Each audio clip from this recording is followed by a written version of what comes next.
अस्सलाम वालेकुम। आज की वीडियो में हम करेंगे एक्सरसाइज 5 पे। यह जो mathematics book 3D3 seventh addition जो न्यू एडिशन आया है उसकी एक्सरसाइज है ये। और इसका हम करेंगे जी क्वेश्चन नंबर 6। इससे जो पिछले क्वेश्चन से पहले करवा चुकी हूँ उसका लिंक पर डिस्क्रिप्शन में दे दूँगी, आप वहाँ से देख लीजिएगा। और अगर अभी तक आपने मेरा चैनल सब्सक्राइब नहीं किया तो उसको सब्सक्राइब कर दीजिए और बेल आइकन को लाजमी प्रेस कर दीजिएगा ताकि आपको न्यू आने वाली वीडियोस के बारे में पता चल सके। और जो मेरा सेकंड चैनल है जिसके बीच में मेरी कुकिंग की, क्राफ्ट्स की, रिडल्स की वीडियोस हैं, उसका लिंक भी डिस्क्रिप्शन में है, उसको भी सब्सक्राइब कर दीजिएगा। और जो मेरी बहन का चैनल है उसका लिंक भी डिस्क्रिप्शन में है, उसको भी सब्सक्राइब कर दीजिएगा। तो स्टार्ट करते हैं क्वेश्चन नंबर 6। तो क्वेश्चन नंबर 6 हमारे पास है कि Raj buys 200 boxes of apples at $28 per box. राज एक बंदा है जिसने 200 बॉक्सेस लिए हैं एप्पल के, जिसमें हर बॉक्स उसको कितने का मिला है, $28 का। अगर वो कह रहे हैं there are 60 apples in each box, अगर हर बॉक्स के अंदर टोटल 200 बॉक्सेस लिए और हर बॉक्स के अंदर कितने एप्पल्स हैं, 60 एप्पल्स हैं। 15% of the apples are rotten, अगर कह रहे हैं कि बीच में से 15% जो एप्पल है वो क्या है, यानी कि जो टोटल एप्पल है ना इन 200 बॉक्सेस के बीच में जो टोटल नंबर ऑफ एप्पल्स हैं उनमें से 15% जो एप्पल है वो क्या है, ख़राब है। अब यहाँ पे वो कह रहे हैं फाइंड द सेलिंग प्राइस पर एप्पल। अब हमें क्या फाइंड आउट करनी है, सेलिंग प्राइस फाइंड आउट करनी है हर मतलब कि पर एप्पल, यानी कि एक एप्पल वो कितने का बेचेगा अगर वो चाहता है कि उसे 80% का प्रॉफिट हो। तो स्टार्ट करते हैं। सबसे पहले तो हम देख लेते हैं कि टोटल नंबर ऑफ एप्पल कितने हैं, यानी कि टोटल कितने हैं, 200 बॉक्सेस हैं और हर बॉक्स के अंदर कितने एप्पल है, 60 एप्पल्स हैं। तो 200 को मल्टीप्लाई किससे कर देंगे, हम 60 से मल्टीप्लाई कर देंगे। तो स्टार्ट करते हैं इसका सोल्यूशन। मैं यहाँ पे लिख देती हूँ सोल्यूशन। तो स्टार्ट करते हैं सोल्यूशन। तो यहाँ पे मेरे पास हो जाएगा, मैं लिख देती हूँ टोटल नंबर ऑफ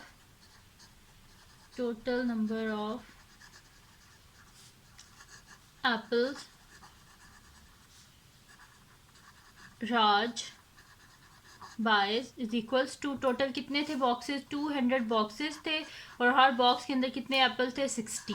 तो 200 को हम किससे मल्टीप्लाई कर देंगे, 60 से। तो 6 2 12, 1 2 3 और साथ में ये 3 जीरोस, ठीक है। यानी कि टोटल कितने एप्पल्स हैं, 12,000 एप्पल्स हैं। अब हम देख लेते हैं कि कॉस्ट प्राइस ऑफ 12,000 एप्पल क्या है, यानी कि उसने खुद कितने के खरीदे हैं ये सारे एप्पल्स जो थे, ये 12,000। तो मैं यहाँ पे लिख देती हूँ कॉस्ट प्राइस ऑफ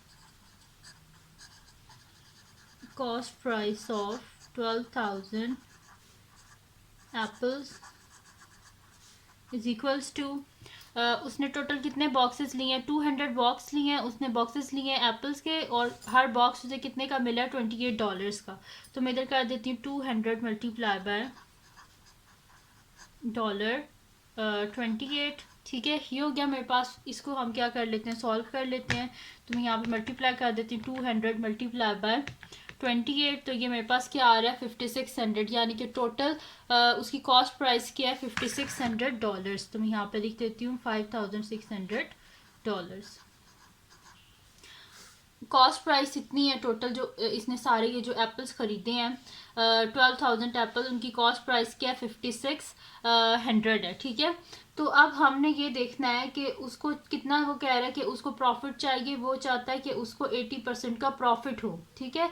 तो 80% का अगर उसे प्रॉफिट हो तो हम देख लेते हैं कि अगर 80% का इसके ऊपर और 80% अगर ऐड किए जाएं तो वो क्या अमाउंट होती है, ठीक है। वो जो अमाउंट हमारे पास आएगी ना, फिर हम देख लेंगे कि मतलब कि, और हमने एक और चीज़ भी अपने जहन में रखनी है कि बीच में से 15% एप्पल जो है वो ख़राब भी हैं, ठीक है, उनको भी हमने बीच में से जो है वो निकालना है।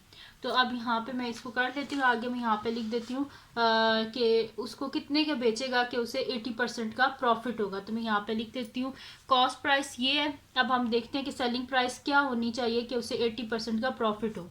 तो मैं यहाँ पे लिख देती हूँ total selling price of apples,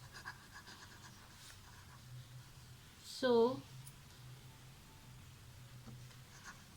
to earn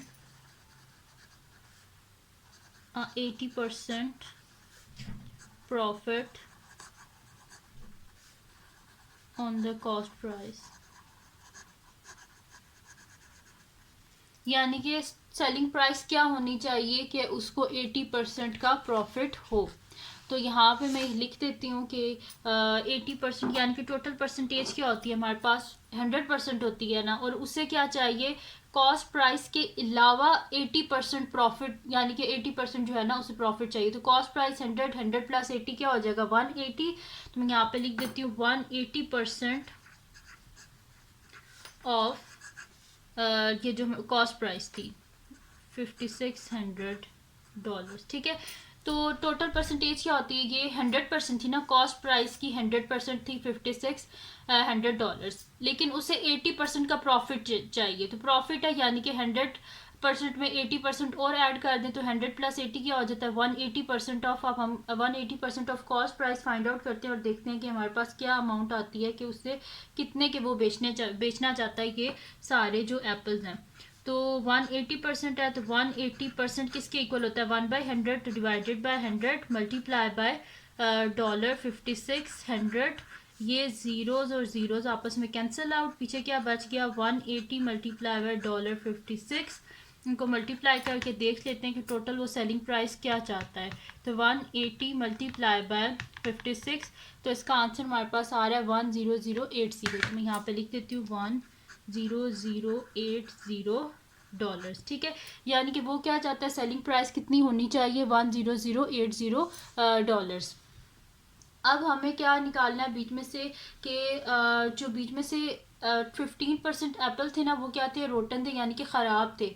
अब जाहिर सी बात है जब ये एप्पल्स को बेचेगा इसने तो ख़राब तो नहीं ना बेचने हैं, तो उन ख़राब एप्पल्स को बीच में से निकालना पड़ेगा हमें। तो मैं यहाँ पे लिखती हूँ कि नंबर ऑफ एप्पल्स दैट राज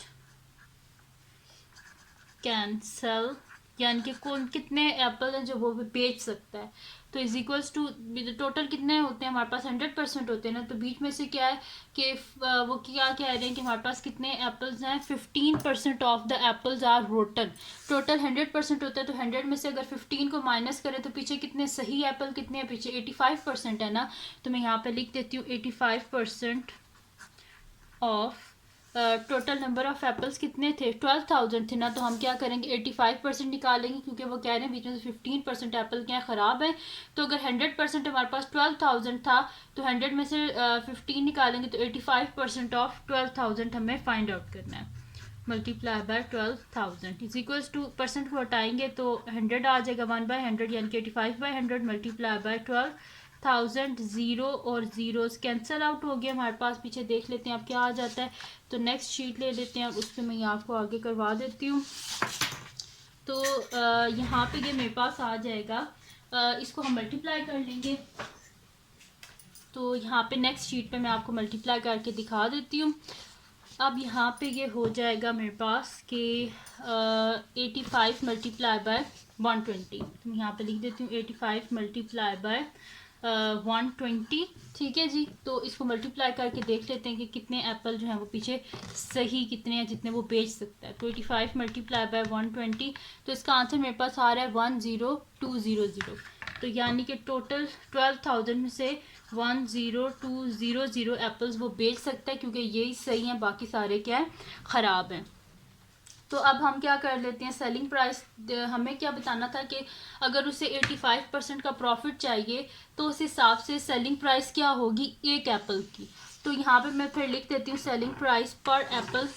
तो यहाँ पे हम लिख लेते हैं कि ये देखें उन्होंने क्या बोला यहाँ पे, he wants to earn an 80% profit on the cost price, और हमने बताना कि फाइंड द सेलिंग प्राइस पर एप्पल, एक एप्पल की क्या प्राइस वो रखेगा कि उसे 80% का प्रॉफिट होगा। तो मैं यहाँ पे लिख देती हूँ selling price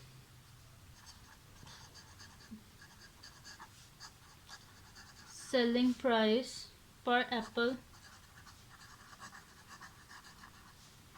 is equals to उसको कितना 80% अगर वो अपना प्रॉफिट रखे तो उसे कितने मतलब कि सेलिंग प्राइस क्या होनी चाहिए टोटल एप्पल्स की, वो होनी चाहिए 10080 अगर उसे 80% का प्रॉफिट चाहिए। तो मैं यहीं पर लिख दूंगी ये 10080 divided by total number of apples कितने थे जो बिल्कुल ठीक थे वो क्या 10200। तो इसे डिवाइड कर देते हैं 10200, ठीक है। उसे 80% का प्रॉफिट चाहिए था ना, तो उस हिसाब से हमने क्या निकाली थी सेलिंग प्राइस क्या थी 10080 सारे एप्पल्स की, ठीक है। तो जो सही है एप्पल्स, तो वो फिर हमारे पास टोटल सही एप्पल कितने हैं 10200। तो इसको डिवाइड करके देख लेते हैं कि हमारे पास क्या आंसर आ रहा है। तो 10080 डिवाइडेड बाय 10200, ठीक है जी। तो इसका आंसर देख लेते हैं क्या आ रहा है मेरे पास। तो इसका आंसर आ रहा है 0.988, ठीक है। और हम क्या लिख लेते हैं, इसे नियरेस्ट सेंट तक लिख लेते हैं। तो मैं इसे लिख दूंगी, ये 8 है तो मैं इसे कर दूंगी 0. ये 8 के बाद मेरे पास फिर 8 है तो 0.99 हो जाएगा। तो मैं यहाँ पे लिख देती हूँ 0.99, ठीक है, $0.99। और मैंने इसे राउंड ऑफ किया टू द नियरेस्ट सेंट तक, टू द नियरेस्ट सेंट, ठीक है जी। तो ये आ गया इसका आंसर। तो ये थी जी आज की वीडियो जिसमें मैंने आपको करवाया है एक्सरसाइज 5A का क्वेश्चन नंबर 6। तो अगर ये वीडियो आपके लिए हेल्पफुल है तो इसको लाइक कीजिएगा, मेरे चैनल को सब्सक्राइब कीजिएगा और बेल आइकन को लास्ट में प्रेस कर दीजिएगा ताकि आपको न्यू आने वाली वीडियोस के बारे में पता चल सकें। और जो मेरा सेकंड चैनल है जिसके बीच में मेरी कुकिंग की, क्राफ्ट्स की और रिडल्स की वीडियोस हैं, उसको भी सब्सक्राइब कर दीजिएगा। और जो मेरी बहन का चैनल है उसका लिंक भी डिस्क्रिप्शन में, उसको भी सब्सक्राइब कर दीजिएगा। और अपनी दुआओं में लाजमी याद रखिएगा। अल्लाह हाफिज़।